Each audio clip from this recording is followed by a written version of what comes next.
생명의 길을 택하라. 생명의 길을 택하라입니다. 네, 오늘 그런 제목으로 같이 은혜를 나누고 싶습니다. 하나님의 말씀은 감상용이 아니고 실천용입니다.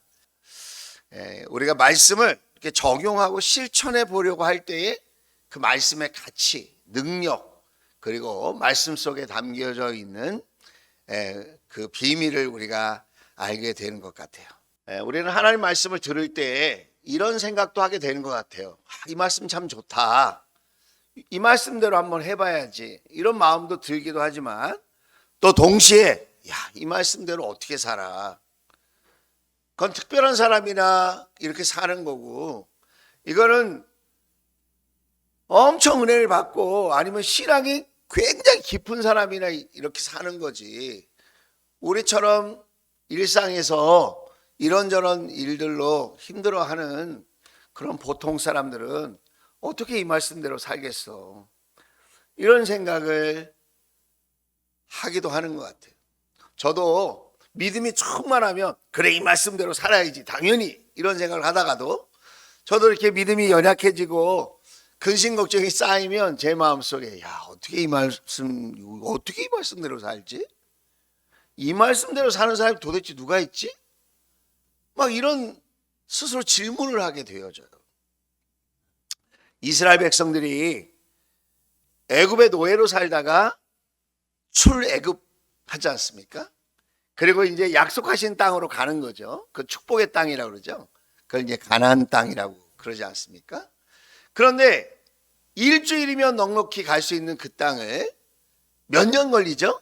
40년을 걸립니다.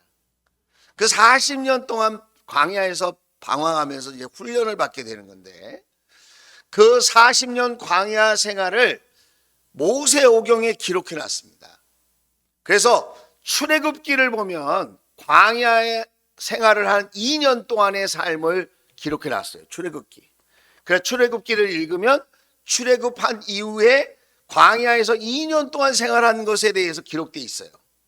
그럼 나머지 38년은 어디에 기록되어 있느냐?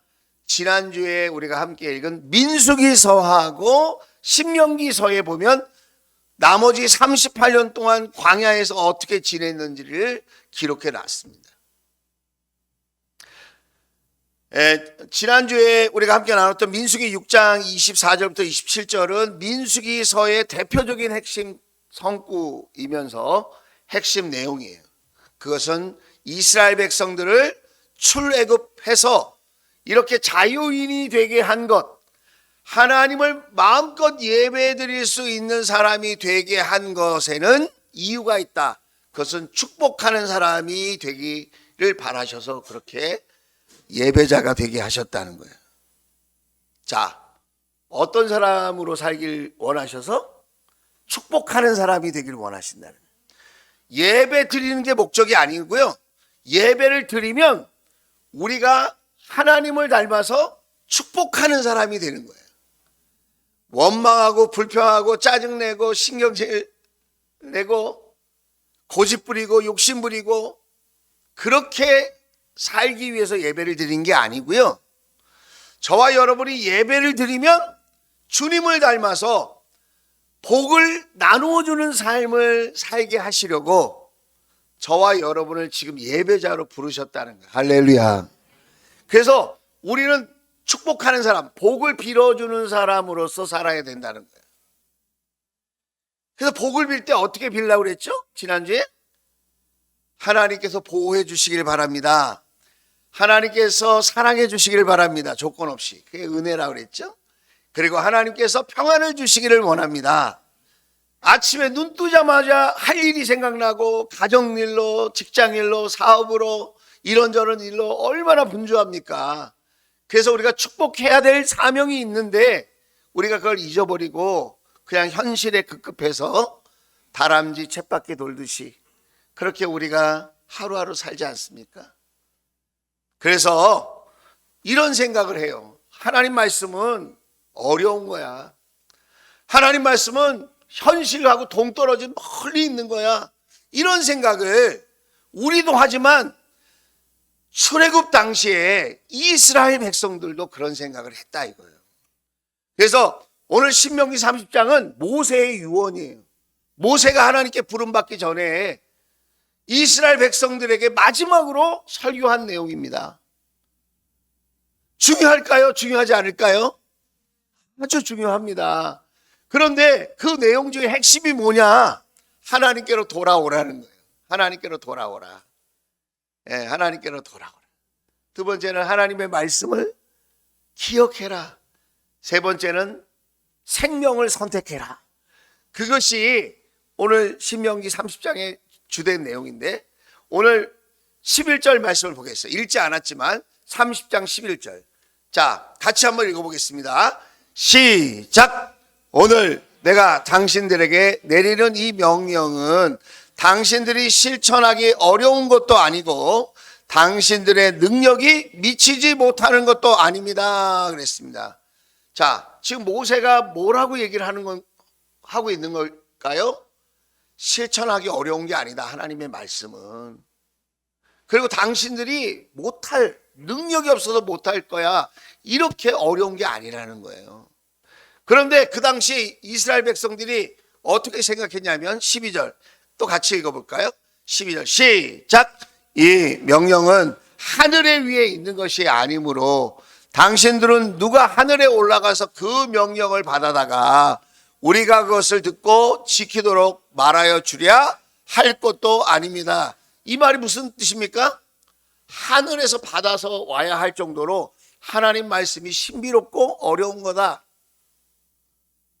그렇게 생각하는 사람이 있다는 거예요. 그게 아니라는 겁니다. 그게 아니다.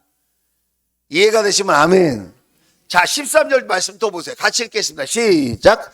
또한 이 명령은 바다 건너에 있는 것도 아니니 누가 바다를 건너가서 명령을 받아다가 우리가 그것을 듣고 지키도록 말하여 주랴 할 것도 아닙니다.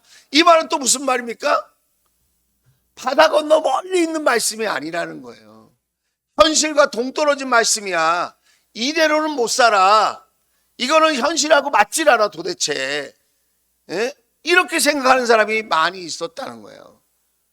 그런데 그게 아니다라는 거예요. 아니라고 하면서 모세가 이렇게 유명한 말을 합니다. 14절 더 큰 소리로 한번 읽어보겠습니다. 정신이 바짝 나도록 시작. 그 가까운 곳에 있습니다. 당신들의 입에 있고 당신들의 마음에 있으니 당신들이 그것을 실천할 수 있습니다. 할렐루야. 할렐루야. 아멘을 하시면 좋은 일이 생깁니다. 할렐루야. 여러분, 실천할 수 없는 게 아니라는 거예요. 왜 당신들의 입에 있다고 말했을까요? 그 당시에 성경은 구전으로 전해졌어요. 입에서 입으로. 그러니까 성경 말씀을 그들은 부모가 자식에게 입으로 전해줬어요. 이야기를 하듯이. 이 당시에는 글로 쓴 성경이 없었어요. 그러니까 입으로 하나님 말씀을 전하고 입으로 성경 말씀을 가정 안에서 나누고 또 그 말씀을 함께 공유하고 했단 말이에요. 그러니까 멀리 있는 게 아니야. 항상 가족들하고 얘기하는 그 입에서 하나님 말씀이 이렇게 서로 전달되고 있었고, 중요한 거는 현실하고 동떨어진 멀리 있는 지킬 수 없는 허무맹랑한 그런 것이 아니라 마음에 있다는 거. 마음에. 자, 제가 한번 예를 한번 들어볼게요. 연애를 할 때 남자는 수원에 살고요, 그 자매는 인천에 살아. 그 퇴근하고 만났어. 서울에서, 종로에서 만나고 저녁도 먹고 차도 마시고 막 이야기를 했어요. 연애할 때는 시간이 그렇게 빨리 가, 그죠?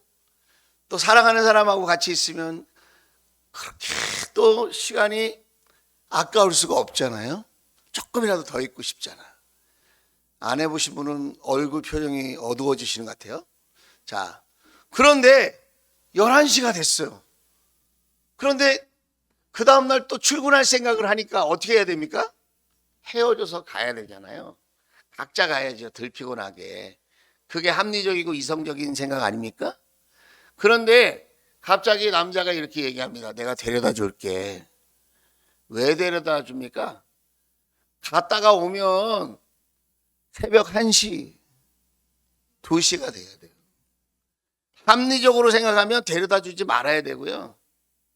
그냥 각자 헤어져서 그 다음날을 도모하는 게 더 나은 생각일 수 있어요.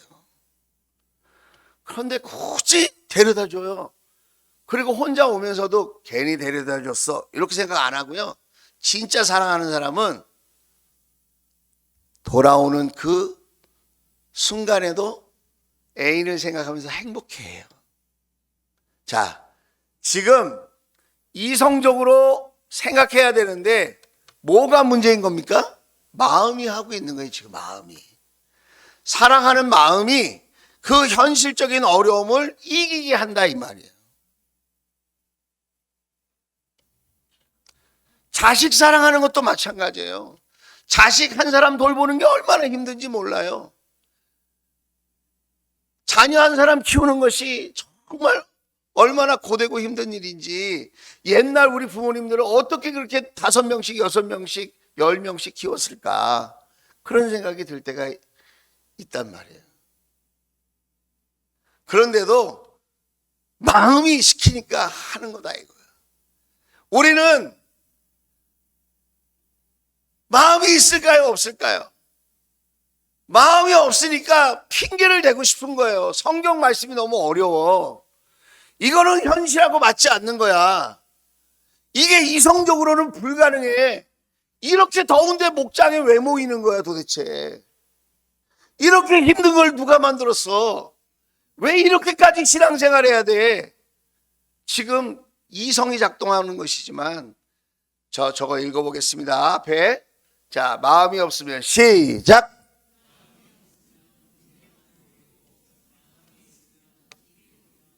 하나님이 우리를 어떻게 사랑하셨습니까? 이성적으로 합리적으로 사랑하셨습니까? 그러면 저도 여러분도 구원받고 하나님 자녀라고 그렇게 인정받을 사람이 있을까요 과연? 우리 하나님은 이성을 뛰어넘고요 합리적인 사고를 뛰어넘어서 저와 여러분이 죄인 되었을 때 저와 여러분이 하나님과 원수처럼 하나님을 등지고 살았을 때에도 하나님은 저와 여러분을 여전히 조건 없이 사랑하시고 사랑하시기에 하나밖에 없는 외아들도 십자가 앞에 내어놓으시고 우리를 사랑하시되 끝까지 사랑하신다고 말씀하셔서 오늘 이 자리에서 하나님의 아들 딸로 하나님 앞에 예배드리게 되어지는 줄로 믿습니다. 여러분 사랑이 하는 거예요. 사랑이 하는 겁니다. 그래서 모세도 지금 이야기하고 있는 거예요. 너희들을 지금 애굽의 노예로 살고 있을 때 어떻게 하나님이 그 노예 생활에서 이렇게 자유인이 되게 하고 마음껏 예배드릴 수 있는 그리고 하나님의 말씀을 마음껏 이렇게 들을 수 있는 그런 멋진 하나님의 아들 딸로 만들어 주었는지 그 하나님의 사랑을 그 하나님의 구원을 그 하나님의 은혜를 잊지 말아라. 하나님의 사랑을 가슴에 담으면 할 수 있고 하나님의 사랑을 가슴에 담을 수 없으면 아무리 쉬운 것도 해낼 수 없다 이 말이에요. 오늘 저와 여러분이 하나님 말씀이 어렵다, 하나님 말씀은 현실과 어울리지 않는다, 이것은 옛날 이스라엘 백성들도 그렇게 하던 똑같은 레파토리다. 하나님의 사랑과 멀어지면 핑계가 많아지고 하나님의 사랑과 가까워지고 그 사랑을 기억하고 감사하면 우리는 어떤 환경과 역경 속에서도 능히 하나님을 기쁘시게 하고 또 우리는 더 멋지고 아름다운 삶을 살게 되어질 줄로 믿습니다. 자, 그래서 오늘 우리 하나님께서 모세를 통하여 이스라엘 백성들에게 이런 이야기를 합니다. 자, 19절 같이 한번 읽어볼까요? 시작. 하늘과 땅을 주인으로 세우고 생명과 사망과 복과 저주를 당신들 앞에 내놓았습니다. 당신들과 당신들의 자손이 살려거든 생명을 택하십시오. 자, 부모가 자식을 키워보면 말이죠, 뻔히 보이는데 강요하지 못할 때가 있어요. 어릴 때는 일일이 다 짚어주고 고쳐주고 화도 내고 또 회초리도 들고 이렇게 할 수 있어. 어렸을 때는 20살이 넘고 이렇게 30살이 되고 이렇게 하면 강압적으로 이게 자녀들을 양육한다는 게 불가능합니다. 그렇게 하면 관계가 끊어져요. 의절하게 돼요. 의절하게 돼요. 그래서 사랑을 지키려고 어떻게 하는 것이 더 나은 방법이고 더 좋은 길인지 알지만 권면을 하고 참고 기다려야 될 때가 있어요. 부부지간에도 마찬가지입니다. 부모 자식 간에도 마찬가지입니다. 신앙생활 할 때도 마찬가지입니다. 왜 얘기 안 해줬냐고 나중에 그렇게 이야기하는 사람들도 덜어 있지만 그렇게 할 수 없기 때문에 권면하고 기다리는 거예요. 우리 하나님께서도 이스라엘 백성들을 출애굽하셨지만 자유하게 하셨지만 마음껏 예배 드릴 수 있도록 부르셨지만 그 이후의 삶은 하나님께서 강압적으로 이끌지 아니하시고 그저 말씀하시고 선택하라고 하셨다 이거예요. 왜 그렇게 하셨죠? 하나님은 저와 여러분을 로봇처럼 조종하지 않는다는 거예요. 하나님은 저와 여러분을 조종하거나 억압하거나 강압하거나 그렇게 무례하게 상대하지 않으시고 인격적으로 대우해 주시고 우리를 존중해 주시고 우리의 그 자유, 의지를 소중하게 여겨 주셨다. 그래서 우리로 하여금 선택하게 하시고 또 우리로 하여금 그 선택을 잘 할 수 있도록 권면해 주셨다라는 거예요. 자, 그런데 저와 여러분에게만 그렇게 한 게 아니라 아담과 하와에게도 그렇게 하셨다 이거예요. 그래서 에덴 동산 중앙에 생명나무와 선악을 알게 하는 나무를 딱 두시고 규칙을 얘기해 주시는 거예요. 네가 이 동산에 있는 모든 것들은 자유롭게 다 먹고 즐기되 선악을 알게 하는 나무는 먹지 말아라. 하나님께서 이렇게 권면해 주셨는데 그 권면을 한 이유는 우리를 무시해서가 아니라 우리를 인격적으로 존중해 주시고 우리가 자발적인 선택, 하나님의 사랑 안에서 자발적이고 자유롭고 지혜로운 선택을 하면서 하나님과 좋은 관계로, 사랑의 관계로 살기를 바라셨다는 거예요.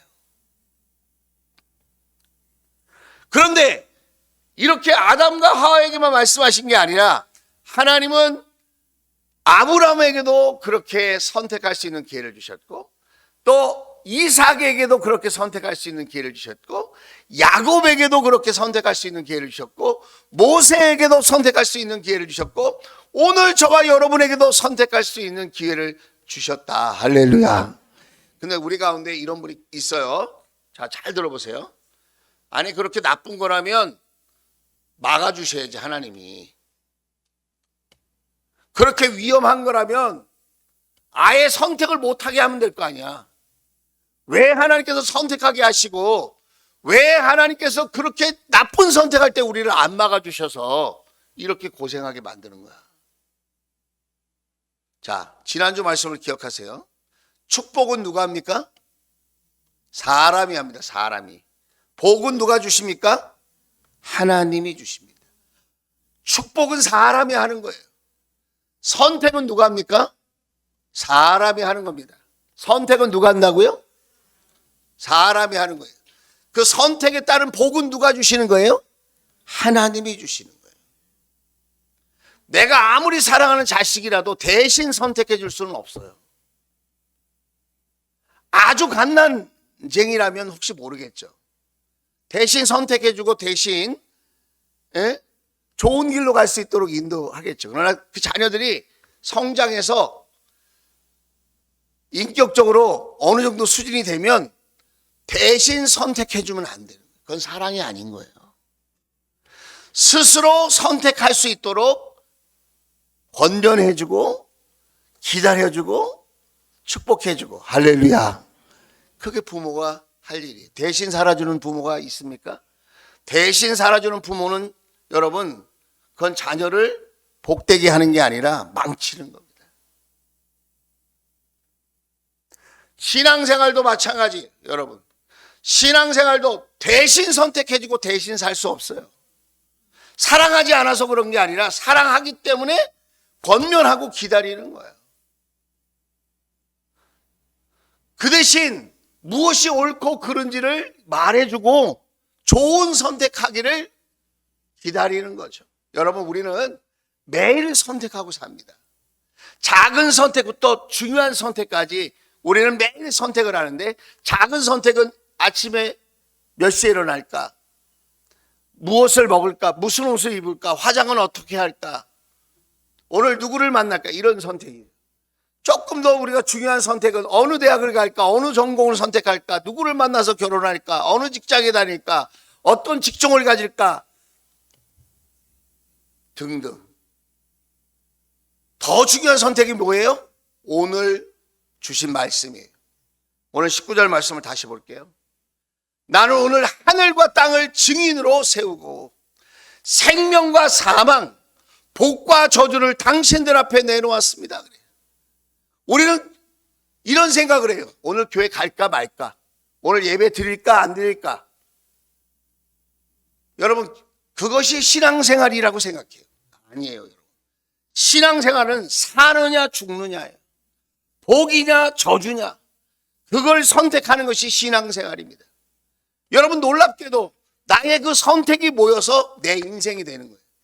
나의 그 매일의 선택이 쌓여서 내 인생이 되고 내 미래가 되는 거라는 거예요.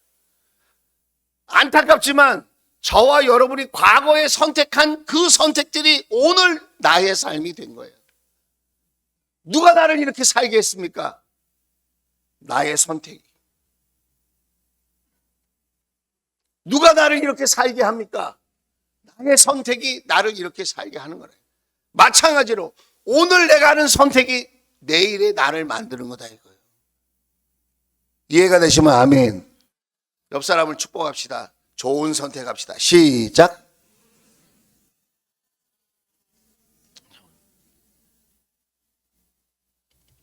지금 여러분은 좋은 선택을 하신 거예요. 좋은 선택을 했기 때문에 지금 예배 자리에 계신 겁니다. 그리고 하나님 말씀을 듣고 계신 거예요. 할렐루야. 여러분의 미래는 달라질 거예요. 여러분의 미래는 열릴 줄로 믿습니다. 좋은 선택을 하셨기 때문에 그렇다. 자, 그러면서 오늘 뭐라고 얘기하냐면 당신들과 당신의 자손이 그래요. 오늘 나의 선택이 나에게만 해당되는 게 아니라는 거예요. 오늘 내가 하는 선택이 우리 자녀에게도 영향을 미친다 이 말입니다.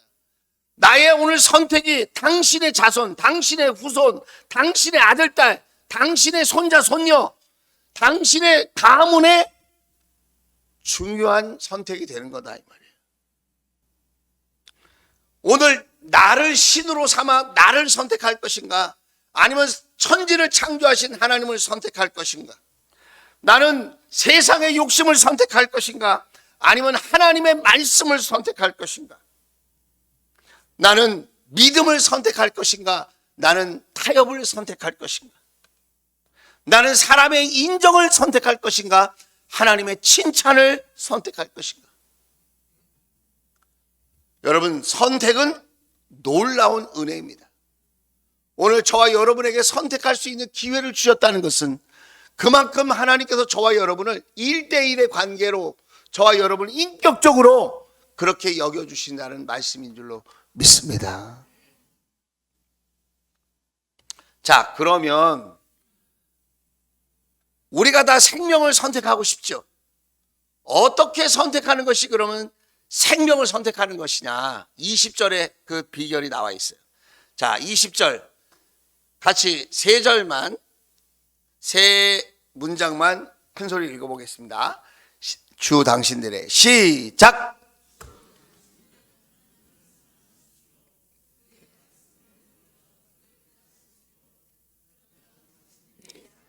자, 여기 비결이 있어요. 생명을 선택하는 방법이 뭐냐? 하나님을 사랑하는 거예요. 사랑. 여러분 성경이 있다면 사랑에 동그라미를 치시면 돼요.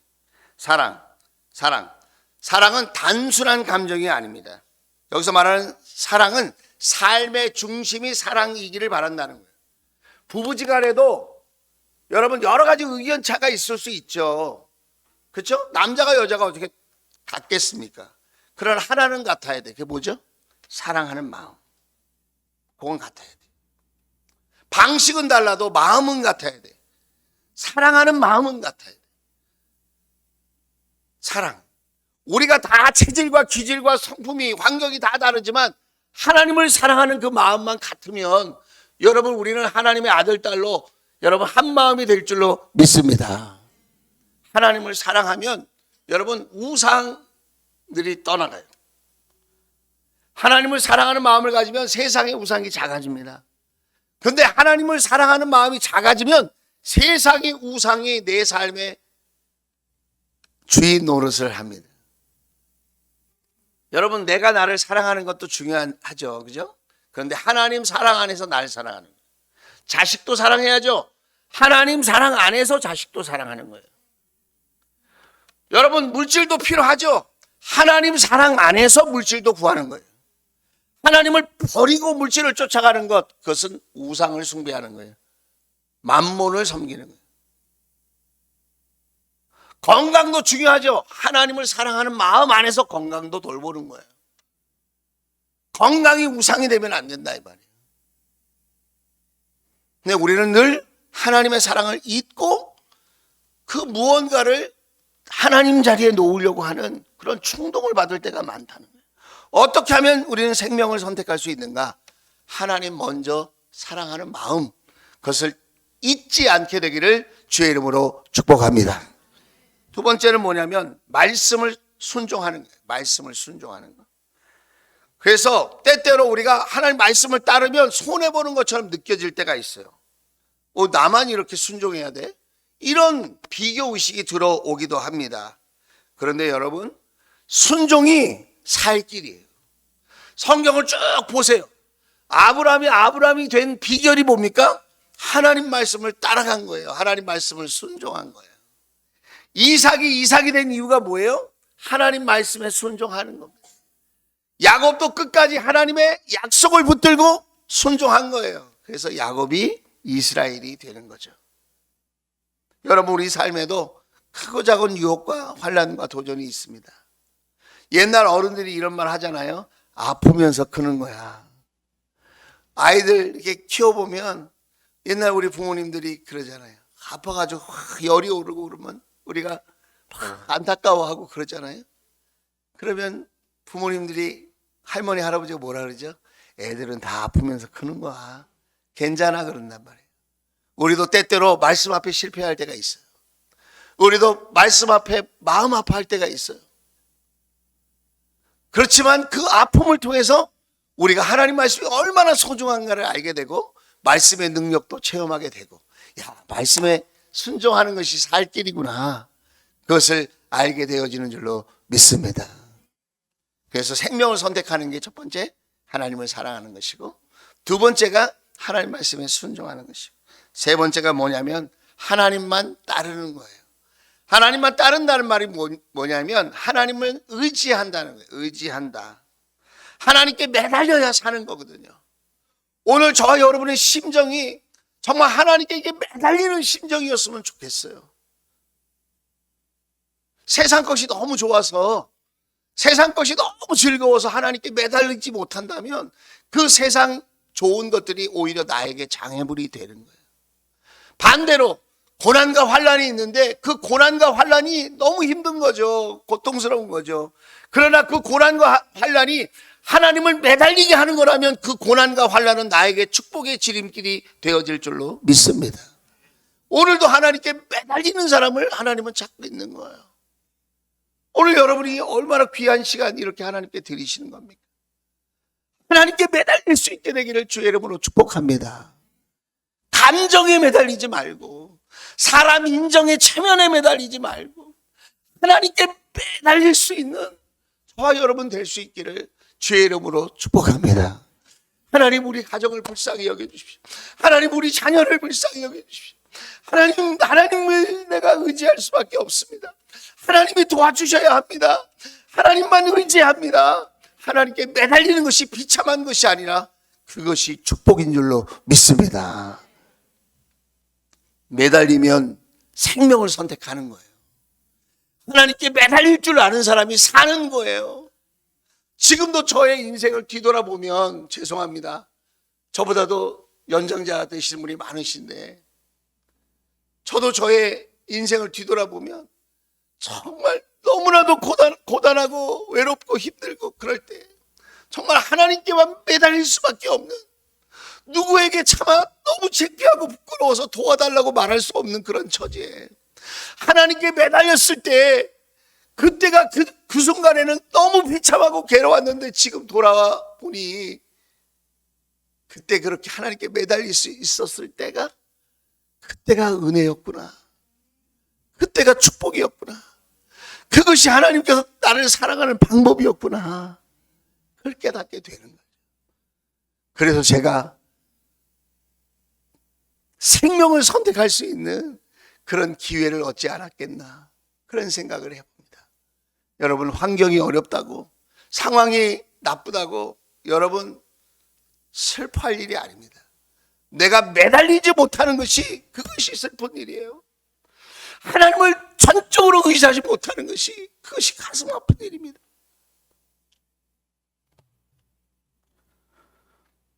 오늘 모세는 분명하게 얘기하고 있습니다. 그게 뭐예요? 20절 하반절에 이렇게 얘기합니다. 그러면 당신들이 살 것입니다. 맨 마지막 절에 그 땅에서 당신들이 잘 살 것입니다. 할렐루야. 생명을 선택하면 잘 살게 돼 있어요, 여러분. 그런데 이 약속은 하나님이 하신 거예요. 지킬 수 없는 사람이 한 약속이 아니고 이것은 천지를 창조하신 하나님의 약속이에요. 위대한 약속이에요. 이것은 언약이에요. 깨질 수 없는, 도저히 안 지켜질 수 없는 분명하고 확실한 약속인 줄로 믿습니다. 그래서 아브라함에게도 이런 약속을 하셨고 이삭에게도 이런 약속을 하셨고 야곱에게도 이런 약속을 하셨다. 이 말은 너희 조상에게도 이런 약속을 해서 이것을 듣고 그런 좋은 선택을 한 사람들은 다 잘 살게 되었다, 그 말을 하는 겁니다. 할렐루야. 자, 그러면 잘 산다는 게 뭘까요? 자, 잘 산다는 게 뭘까요? 잘 산다고 약속하셨어요. 잘 사는 게 뭘까요? 돈이 많아지는 거? 화장실 2개짜리 집에 있다가 3개짜리 막 4개짜리 이사가는 거? 국산차 타다가 외제차 타는 거? 그게 잘 사는 겁니까? 명예가 높아지고 권력이 많아지고 세상적으로 큰 소리 좀 칠 수 있게 된 것이 여러분 잘 살게 되는 것입니까? 여러분, 우리 정치를 한번 보세요. 우리 기업들을 좀 보십시오. 우리 주변에 큰 소리 좀 치는 사람들 좀 보십시오. 그 사람들이 잘 산다고 느껴지십니까? 그런 분도 계시겠죠. 그러나 여러분, 성경이 말하고 있는 잘 사는 건 뭐냐? 하나님의 보호를 받는 사람. 할렐루야. 하나님의 은혜 속에 사는 사람, 그리고 하나님이 주시는 평안을 누리고 사는 사람, 그런 사람이 잘 사는 사람인 줄로 믿습니다. 그래서 여러분, 지난주에 그렇게 축복하라고 얘기하는 거예요. 하나님이 보호해 주시고 하나님이 은혜를 베풀어 주시고 하나님께서 평안을 주시는 그런 인생이 되기를 바랍니다. 할렐루야. 돈 많은데 맨날 두려워하고 쫓기고 걱정하며 살더라고요. 권력은 있는데 이 권력이 언제 뺏기고 놓치게 될까 정전긍긍하면서 사는 사람이 있더라고요. 지금은 건강한데 이 건강을 언제 잃게 될까 두려움 속에 사는 사람들이 꽤 많이 있더라고요. 여러분, 생명을 선택하면, 우리가 하나님을 선택하면, 우리가 예수님을 선택하면 우리는 잘 살게 되어질 줄로 믿습니다. 그래서 여러분, 요한복음 14장 6절이에요. 같이 한번 읽어봅시다.